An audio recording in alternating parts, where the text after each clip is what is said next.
Well, folks, it happened. The year is 2025 and the stars and stripes have aligned to bring you Donald J. Trump's second inauguration. Yes, after 4 years of Biden trying to adult his way out of Trump's executive orders, America took a sharp right turn back into familiar territory reality TV politics.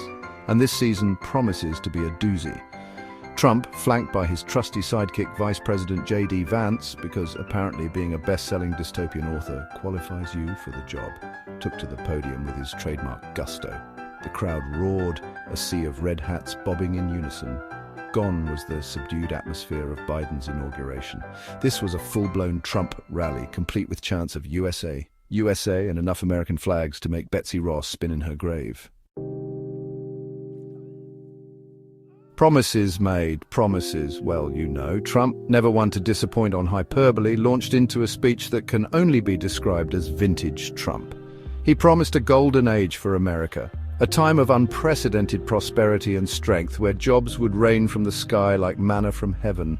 Inflation, which he falsely claimed was at an all-time high, would be tackled with the ferocity of a bald eagle protecting its nest.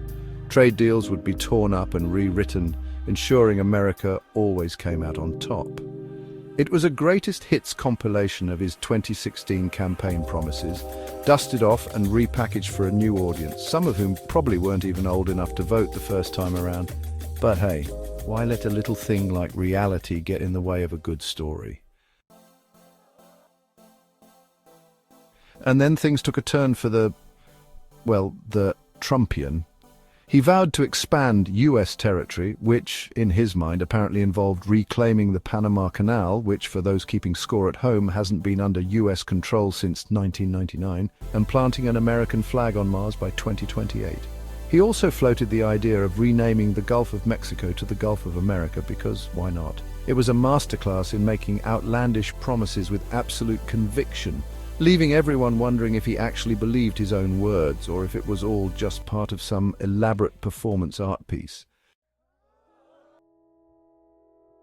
Section 4 CBP-1 app goes down the drain, migrants left high and dry.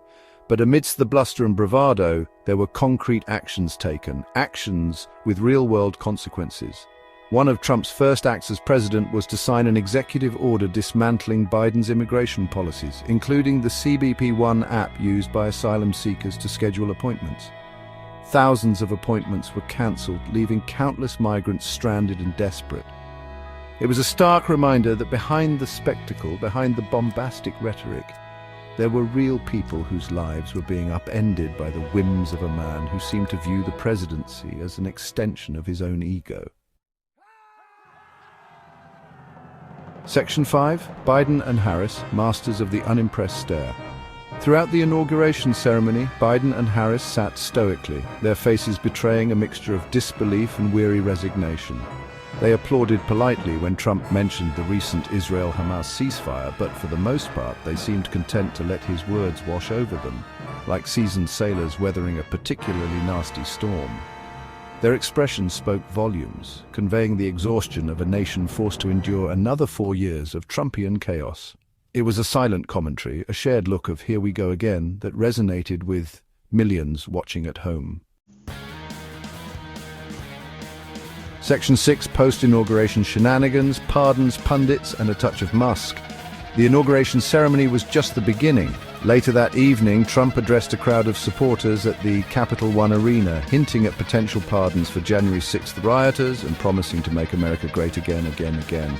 Military bands played patriotic tunes, conservative pundits sang his praises, and Elon Musk, fresh off his latest Mars colonization scheme, delivered a rambling speech about the future of humanity, which, knowing Musk, probably involved microchipping everyone's brains. It was a night of triumph for Trump and his supporters, a return to a world where facts were fluid and reality was whatever Trump declared it to be. And as the night wore on, one couldn't help but wonder what other surprises, what other outlandish promises and questionable decisions awaited America under the reign of President Trump 2.0, but hey, at least it wouldn't be boring.